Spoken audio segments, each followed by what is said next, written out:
بنی اسرائیل میں ایک عابد شخص تھا جس نے کبھی کوئی گناہ نہیں کیا تھا اور عبادت خدا میں مشغول رہتا تھا۔ ابلیس کو اس سے بہت تکلیف ہوتی تھی۔ اس نے اسے گمراہ کرنے کے لیے اپنے تمام بچوں کو بلایا۔ تمام شیاطین اپنے باپ کے پاس اکٹھے ہوئے۔ ابلیس نے کہا، تم میں سے کون ہے جو فلاں عابد کو گمراہ کر سکتا ہے کہ اس کی بے گناہی نے مجھے بے حد ناراحت کیا ہے؟ ہر کسی نے اپنے حساب سے کہا۔ ان میں سے ایک نے کہا، میں اسے عورتوں کے حوالے سے گمراہ کروں گا۔ ابلیس نے کہا، تمہارا یہ حربہ بیکار ہے کیونکہ وہ عورتوں کے فریب میں نہیں آتا۔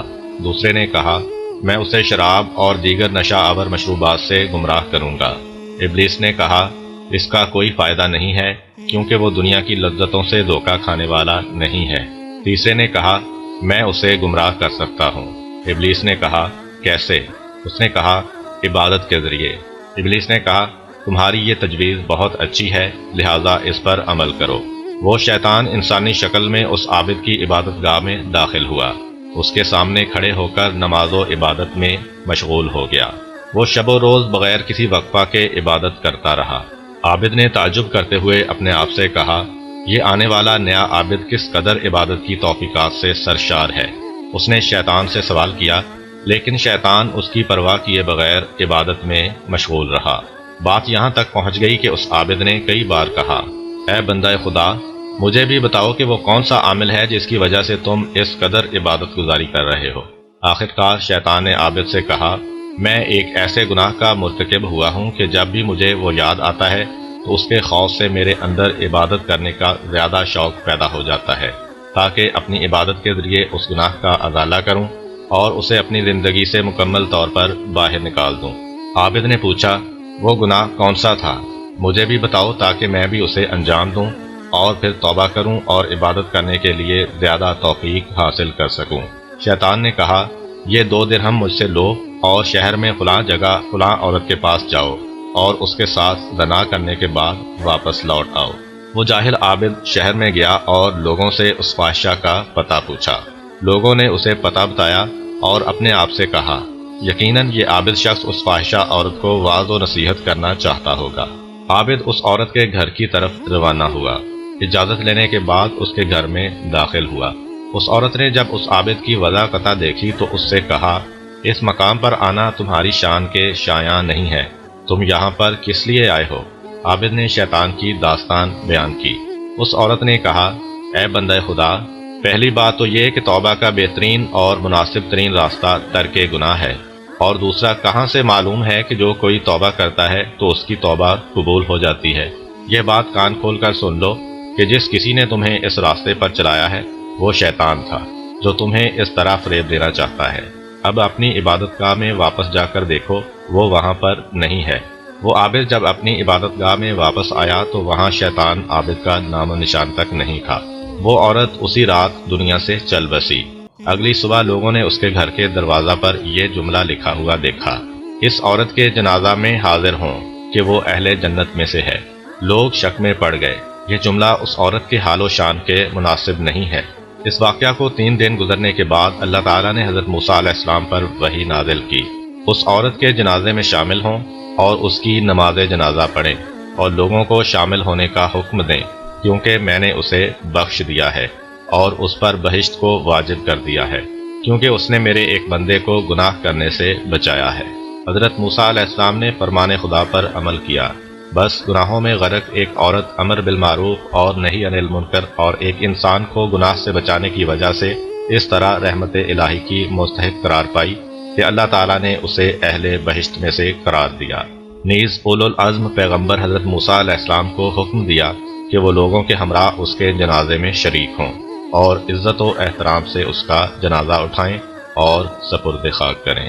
حضرت موسیٰ علیہ السلام کے زمانے میں ایک دفعہ عرصہ دراز تک بارش نہ ہوئی، لوگوں کی کھیتی باڑی سوکھ چکی تھی اور ہر شے قحط کی لپیٹ میں تھی۔ لوگ حضرت موسیٰ علیہ السلام کی خدمت میں حاضر ہو کر التماس کرنے لگے کہ آپ علیہ السلام نماز استسقاء پڑھیں تاکہ بارش برسے۔ حضرت موسیٰ علیہ السلام تقریباً 70,000 افراد کے ہمراہ صحرا کی طرف نماز استسقاء پڑھنے نکلے۔ انہوں نے جتنی بھی دعائیں کیں، بارش نہ برسی۔ حضرت موسیٰ علیہ السلام نے عرض کیا، پروردگار، ہم 70,000 نے جتنی بھی دعائیں کی بارش نہیں ہوئی، اس کی وجہ کیا ہے؟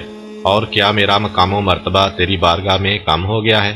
اللہ تعالیٰ نے حضرت موسیٰ علیہ السلام سے خطاب کیا، اے موسیٰ، آپ لوگوں کے درمیان میں ایک ایسا شخص موجود ہے جو 40 سال سے میری نافرمانی کر رہا ہے، اس سے کہو کہ لوگوں کے درمیان میں سے نکل جائے تاکہ تمہاری دعا مستجاب ہو۔ حضرت موسیٰ علیہ السلام نے کہا، اے پروردگار، میری آواز بہت کم ہے، 70,000 افراد تک نہیں پہنچ سکتی۔ خداوند متعال نے فرمایا، تم صرف اعلان کر دو، اسے ہر کان تک پہنچانا میرا کام ہے۔ جناب موسیٰ علیہ السلام نے اعلان کیا، تمام لوگوں نے سنا۔ اس گناہ گار شخص نے دیکھا کہ ان میں سے کوئی بھی نہیں نکلا تو وہ سمجھ گیا کہ وہ شخص میں ہی ہوں۔ اس نے اپنے آپ سے کہا، اگر میں اٹھ کر باہر جاؤں گا تو ذلیل و رسوا ہو جاؤں گا، اور اگر نہیں جاتا تو بارش نہیں برسے گی۔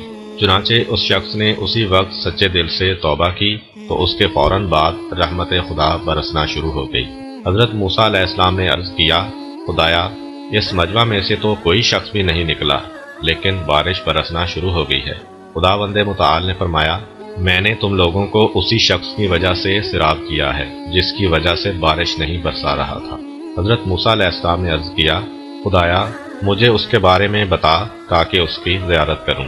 خداوند عالم نے فرمایا، میں نے تو اسے اس وقت رسوا و ذلیل نہیں کیا تھا جب گناہ پر گناہ کر رہا تھا، اور اب جب اس نے توبہ کر لی ہے اسے رسوا کر دوں؟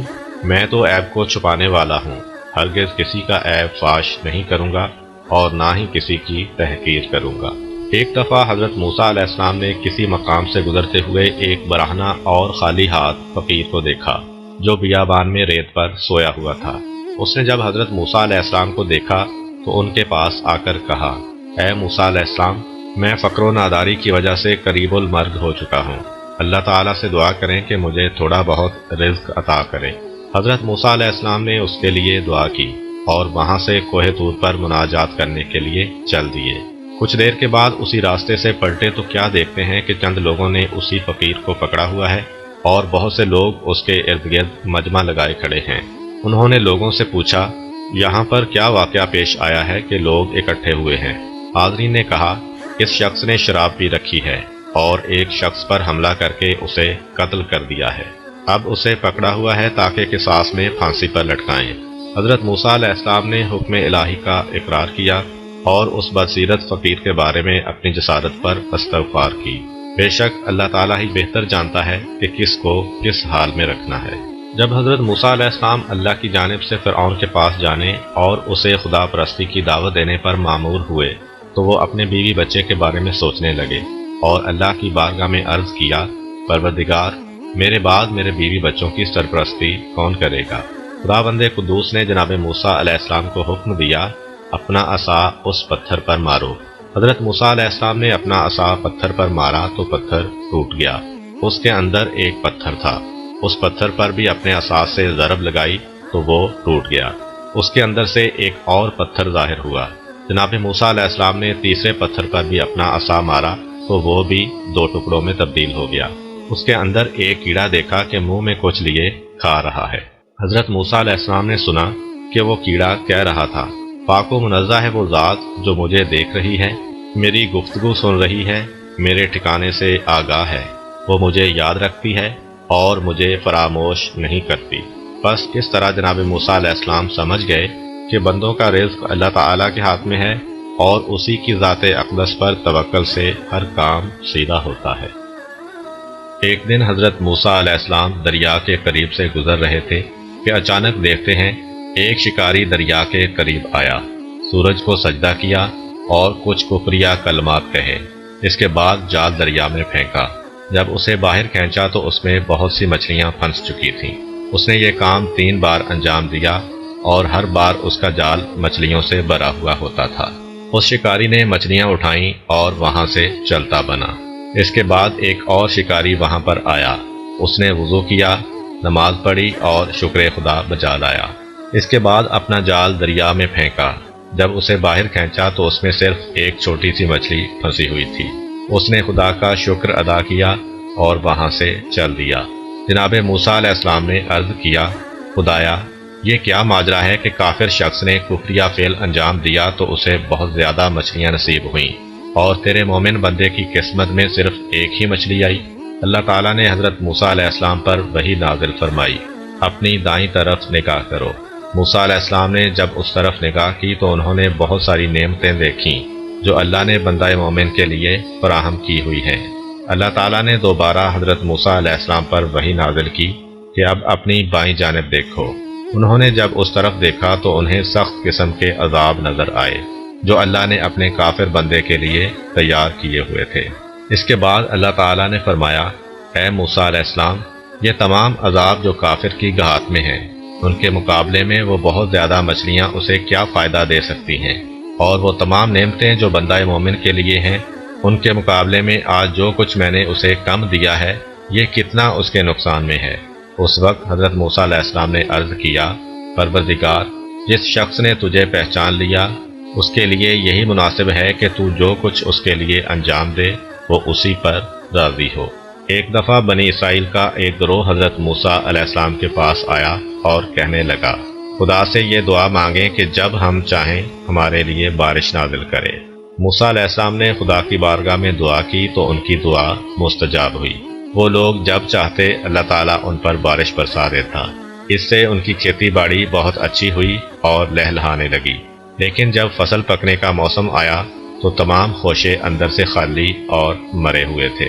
ان لوگوں نے یہ ماجرا حضرت موسیٰ علیہ السلام کے گوش گزار کیا۔ انہوں نے بنی اسرائیل کی شکایت بارگاہ الہی میں عرض کی تو خدا بند متعال نے فرمایا، اے موسیٰ، بنی اسرائیل کے لیے تقدیرات مقدر کرنے والا میں ہوں۔ وہ میری تقدیرات پر راضی نہیں ہوئے، لہٰذا میں نے ان کی خواہش کے مطابق انہیں جواب دیا ہے۔ ایک دفعہ حضرت موسیٰ علیہ السلام ایک مقام سے گزر رہے تھے کہ انہوں نے ایک شخص کو دیکھا جو راز و نیاز اور گریہ کرتے ہوئے لگاتار کہہ رہا تھا، خدایا میری حاجت پوری فرما۔ جناب موسیٰ علیہ السلام وہاں سے آگے بڑھ گئے۔ ایک ہفتے بعد اسی راستے سے پلٹے تو کیا دیکھتے ہیں کہ وہی شخص ابھی تک دعا میں مشغول ہے اور خدا سے اپنی حاجت طلب کر رہا ہے۔ خدا بند متعال نے جناب موسیٰ علیہ السلام پر یوں وحی نازل فرمائی، اگر یہ شخص اس قدر دعا کرے کہ اس کی زبان کٹ کر منہ سے باہر گر پڑے تب بھی اس کی دعا قبول نہیں کروں گا، کیونکہ وہ میری طرف سے معین شدہ طریقے کے علاوہ دعا کر رہا ہے، یعنی تیری نبوت کا اعتقاد رکھے بغیر دعا کر رہا ہے۔ تورات کے نزول سے پہلے حضرت موسیٰ علیہ السلام آئین ابراہیم علیہ السلام کے پیرو تھے اور بنی اسرائیل کو بھی اسی آئین کی تبلیغ کرتے رہے۔ حضرت موسیٰ علیہ السلام کی قوم اس انتظار میں تھی کہ حضرت موسیٰ علیہ السلام کوئی نئی آسمانی کتاب لائیں گے تاکہ وہ اس پر عمل پیرا ہوں۔ جناب موسیٰ علیہ السلام نے ان لوگوں سے کہا، میں اپنے بھائی ہارون علیہ السلام کو تمہارے پاس چھوڑ رہا ہوں اور میں خود 30 دن کے لیے کوہ طور پر جا رہا ہوں تاکہ تمہارے لیے احکام شریعت یعنی الواح تورات لے کر آؤں۔ دوسری طرف سے بنی اسرائیل نے بڑے اصرار کے ساتھ حضرت موسیٰ علیہ السلام سے تقاضا کیا کہ وہ خدا کو دیکھنا چاہتے ہیں، اگر اسے دیکھیں گے نہیں تو ہرگز اس پر ایمان نہیں لائیں گے۔ حضرت موسیٰ علیہ السلام نے ان لوگوں کو بہت سمجھایا لیکن اس کا کوئی فائدہ نہ ہوا۔ آخرکار حضرت موسیٰ علیہ السلام نے ان میں سے 70 افراد کو چنا اور انہیں وعدہ گاہ پروردگار یعنی کوہ طور پر لے گئے اور بنی اسرائیل کے مطالبے کے بارے میں خدا کی بارگاہ میں یوں عرض کیا۔ انہوں نے کہا، پروردگار مجھے اپنا جلوہ دکھا دے۔ ارشاد ہوا، تم ہرگز مجھے نہیں دیکھ سکتے، البتہ پہاڑ کی طرف دیکھو، اگر یہ اپنی جگہ پر قائم رہ گیا تو پھر مجھے دیکھ سکتے ہو۔ اس کے بعد جب پہاڑ پر تجلی ہوئی تو پہاڑ چور چور ہو گیا اور موسیٰ علیہ السلام بے ہوش ہو کر گر پڑے۔ پھر جب انہیں ہوش آیا تو کہنے لگے کہ پروردگار تو پاک و منزہ ہے، میں تیری بارگاہ میں توبہ کرتا ہوں اور میں سب سے پہلا ایمان لانے والا ہوں۔ سورہ اعراف آیت نمبر 155 میں ارشاد باری تعالیٰ ہوتا ہے، موسیٰ علیہ السلام نے ہمارے وعدے کے لیے اپنی قوم کے 70 افراد کا انتخاب کیا، پھر اس کے بعد جب ایک جھٹکے نے انہیں اپنی لپیٹ میں لے لیا۔ یہ وہی تجلی خدا تھی پہاڑ پر، کیونکہ قوم موسیٰ علیہ السلام نے جناب موسیٰ علیہ السلام سے تقاضا کیا تھا کہ وہ خدا سے مطالبہ کریں کہ وہ اپنے آپ کو دکھائے، حالانکہ خدا آنکھوں سے دیکھی جانے والی کوئی چیز نہیں ہے۔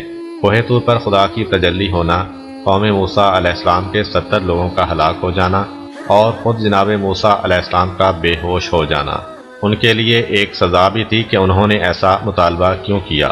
اور قدرت کو دکھانا بھی مقصود تھا تاکہ وہ قدرت الہی کے جلووں کو دیکھ کر دل کی آنکھ سے خدا کو دیکھیں۔ جب حضرت موسیٰ علیہ السلام ہوش میں آئے اور بنی اسرائیل کے 70 افراد کو مردہ پایا تو یوں عرض کیا، پروردگار، اگر تو چاہتا تو مجھے اور ان لوگوں کو اس سے پہلے بھی ہلاک کر سکتا تھا، کیا اب احمقوں کی حرکت کی بنا پر ہمیں بھی ہلاک کر دے گا؟